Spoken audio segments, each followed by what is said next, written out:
May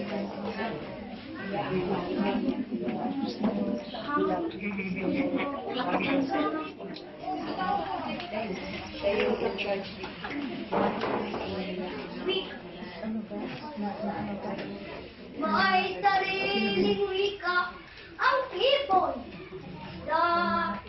Iba ang sa aso, iba ang sa pusa.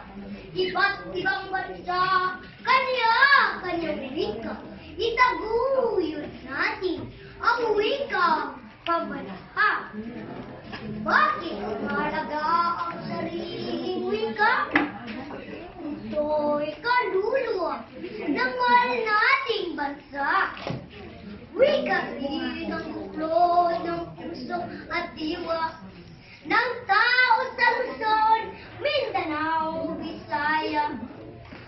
Wikang Pilipino at ating ginamit.